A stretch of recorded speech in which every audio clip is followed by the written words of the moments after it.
학생들 중에서 유독 국어 공부를 어떻게 하는지 난감해하는 학생들이 많습니다. 왜일까요? 수학과 영어는 그저 학원을 열심히 다니기만 하면 어느 정도 오른다는 느낌이 있는데 국어는 학원을 다녀도 상대적으로 잘 오르지 않는 경우가 많습니다. 그래서 오늘은 고등학교 국어 공부 어떻게 할지에 대해 학습과학을 기반으로 그 해결책을 나눠보는 시간 가지겠습니다.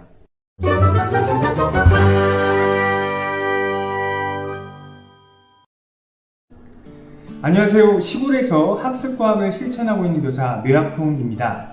국어를 어떻게 공부해야 할지 난감하셨죠? 이번 시간에는 성적이 중간 등급 정도 되는 학생들을 위해서 실제적이고 구체적인 국어 공부 해결책을 제시해보고자 합니다. 이 방법들은 실제 학교에서 컨설팅하면서 상당한 효과를 얻은 관점과 방법임을 미리 밝혀둡니다. 우선 국어 공부를 어떻게 해야 할까요? 라는 질문은 그 국어라는 대상이 너무나 큽니다. 국어라는 큰 덩이를 쪼개어 작은 단위로 생각한 다음 그것을 분석한 후에 구체적인 해결책을 세우시길 권합니다. 자, 국어를 그 분야에 따라 어떤 세부 내용으로 나눌 수 있을까요? 네, 크게는 문학과 비문학, 그리고 문법으로 나눌 수 있겠습니다. 그리고 문학은 또 현대문학과 고전문학으로 나눌 수 있겠고요.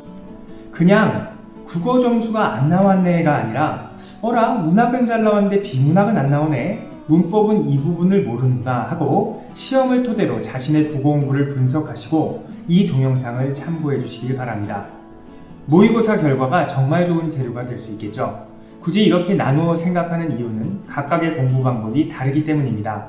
나누어진 부분, 각각의 공부 방법을 모른 채 그저 학원이나 문제집을 동원하는 것은 별 의미가 없습니다. 우선 고전문학과 문법은 수동적인 공부 방법이 필요합니다. 수동적인 방법이란 일방적인 강의를 듣고 이해하고 적고 기억하는 받아들이는 학습을 뜻합니다. 아래야, 반치음 등이 있는 고전문학을 보시면 골치부터 아프실 텐데요. 다행히도 우리가 공부해야 하는 작품 수가 그리 많지 않습니다. 게다가 지금의 현대문학은 고전의 여러 가지 문학적 기교와 축적되고 발전되어 만들어진 것으로서 반대로 얘기하면 고전문학은 그 문학기기가 현대문학보다 훨씬 쉽습니다. 고전문학이 어렵지 않으니 쫄지 않으셔도 된다는 말씀입니다. 수능에서 아예 새로운 지문이 나올 때도 있지만 고전시대의 대표적인 몇 가지 작품에서 보여주는 주제와 형식 등 그 특징이 유사할 테니 기본적인 작품들만 공부하시면 푸시는데 큰 어려움이 없으실 겁니다. 아예 새로운 고전 작품의 이해를 필요로 할 경우에는 보기의 설명을 적어놓아 문제풀이에 어려움이 없도록 나오고 있으니 걱정을 안 하셔도 될 겁니다. 그리고 문법에 수동적인 공부 방법이 필요하다는 데는 이견이 없을 줄 압니다. 하나하나 배우며 이해하고 기억해야 그것을 응용하는 문제를 풀 수 있겠죠. 고전문학과 문법을 함께 묶어 말씀드리는 이유는 그 수동적 공부 방법 말고도 추천하는 대응 방법이 같기 때문입니다. 네, 저는 학생들에게 일명 땜빵 때우기를 추천합니다. 모의고사와 학교 시험에서 문제를 풀면서 헷갈리거나 잘 이해가 가지 않았던 내용을 사진으로 찍어 놓아야 합니다. 옛날에는 베껴 썼지만 지금 우리에겐 핸드폰이 있으니 굳이 시간 들여 적을 필요는 없겠죠. 고전문학과 문법은 고등학교와 3년 과정임을 생각할 때 배워야 할 내용이 그리 많지가 않습니다. 자신이 잘 모르는 문제들을 찍어놓고 오답 노트를 만들어 놓은 다음 시험 들어갈 때 한 번씩 보고 확인 강화하고 들어가는 전략을 쓰는 겁니다. 1년에 최소 2번의 모의고사와 정기고사를 보게 되니 그것에 나오는 고전문학과 문법에 모르는 것을 모아두고 3년 동안 지속한다면 여러분에게 어려운 고전문학 작품과 문법은 거의 없으리라 생각합니다. 자, 그런데 현대문학은 아예 공부 방법이 다릅니다. 현대문학을 해석하고 문제를 풀기 위해서는 수동적인 공부 방법만으로는 되지 않습니다. 이를 이해하기 위해서는 개인적 감상과 보편적 감상이라는 조금 추상적인 용어를 써서 설명할 필요가 있습니다. 우선 현대문학은 우리가 외워서 수동적으로 공부하려 한다면 그 수가 너무나 많습니다. 게다가 현대문학 중에서도 시는 문제의 본문에 3가지 이상의 작품이 함께 나오고요. 그 주제의 표현 방식, 형식에 대한 공통점과 차이점을 묻기 때문에 사실상 외워서 풀 수 없다는 결론에 이르게 됩니다. 새로운 작품을 상상하여 해석하는 능력을 길러야 한다는 말이죠. 상상하여 해석하는 능력이란 시어와 관련된 개인적 경험을 최대한 끌어내 작품 안에 함축된 의미를 풀어내는 것을 뜻합니다. 그런데 개인적 상상이 된다고 해도 문제를 풀기는 난관이 하나 남아 있습니다. 개인적 상상이 아예 작품의 맥락에서 벗어나거나 지극히 개인적인 것이 되는 경우가 종종 있기 때문입니다. 예를 한번 들어볼까요? 유치원의 깃발에서 첫 행이 이것은 소리 없는 아우성인데, 소리 없는 아우성을 보면서 한 개인이 천군 이겨라 백군 이겨라 친구들이 하는데 디귿발이 뜰 땐 아무 소리도 주위에서 안 들렸어 하면서 소리 없는 아우성은 그렇게 아무 소리도 안 들리는 응원을 뜻하나 봐 라고 개인적 감상으로 생각한다면 문제는 풀기 힘들겠죠. 이때 필요한 것이 보편적 감상입니다. 사람들이 공통적으로 어떠한 감상을 하는지 알아야 한다는 것입니다.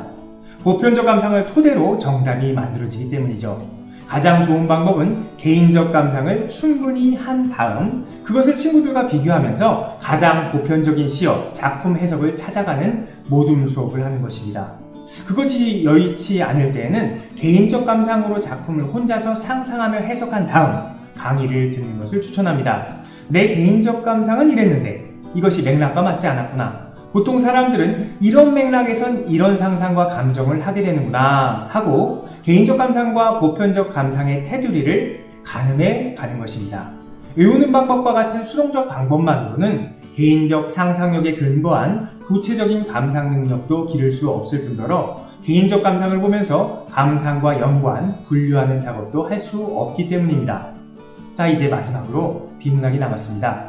저는 비문학이 어렵다고 시간이 부족하다고 친구들이 말할 때마다 오히려 시간 신경 쓰지 말고 천천히 기본부터 훈련하길 원합니다. 중학교, 고등학교 국어 문제집을 보면 이렇게 예쁘게 줄거리가 요약되어 있습니다. 이런 요약을 보고 이해하고서 학생들은 자신들도 당연히 핵심 요약을 제대로 할 줄 안다고 생각합니다. 그러나 막상 본문만 보고 요약하는 과제를 주면 대부분의 학생들이 제대로 하지 못합니다. 이 기본적인 요약 능력이 되지 않는 것이 문제를 아무리 많이 풀어도 문제를 푸는 속력과 이해력이 나아지지 않는 걸림돌이었던 것입니다.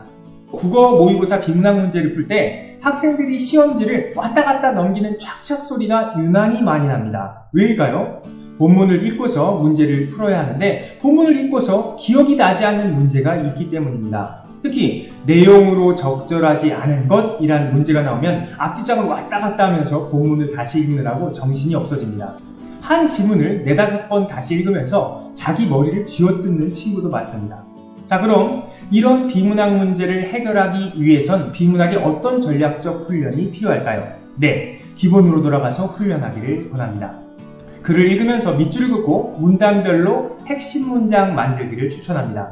그것이 해설에 있는 문제집이라면 문단별 요약이 맞는지 확인하는 작업을 통해 핵심 단어가 빠지진 않았는지, 이해가 다르지는 않은지를 확인해 봐야 합니다.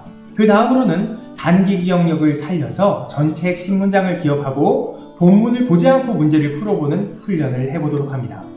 이러한 훈련을 한다면 적절하지 않는 것을 찾게 하는 문제에서 그 구하는 정보가 너무 세세한 경우라 하더라도 적어도 어디에 있는지 정도는 대략적 위치를 가늠할 수 있게 됩니다.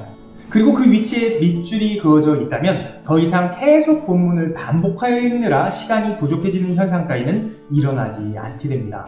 정리하겠습니다. 고전문학과 문법은 수동적으로 배우고 시험 때 오답 사진 노트를 만들어서 보충하기, 현대문학은 개인적 상상력으로 먼저 예습하고 모둠 수업이나 강의를 통해 보편적 감상을 확인하는 작업하기, 비문학은 밑줄 긋기, 문단별 핵심 문장 만들기, 전체 내용 기억하여 풀기 훈련하기가 자신의 약점에 따른 전략적 배움 방법이 되겠습니다. 수능에서 가장 먼저 본 과목은 국어입니다. 가장 많은 사고력을 쓰는 과목이기에 가장 앞쪽에 배치한 것이죠. 국어 과목을 잘하기 위해서는 수동적인 배움을 반복하기보다 전략적으로 각 부분에 맞는 사고력 훈련이 필요합니다. 언어 훈련, 즉 국어 공부는 한 번에 많이 하는 것은 별 의미가 없습니다. 그보단 짧은 시간이라도 매일 자주 노출시키는 것이 언어 실력 향상을 위한 지름길입니다. 모두 각자의 자리에서 이러한 전략적 사고를 가지고 건승하시길 빕니다. 감사합니다. 지금까지 뇌아픔이었습니다.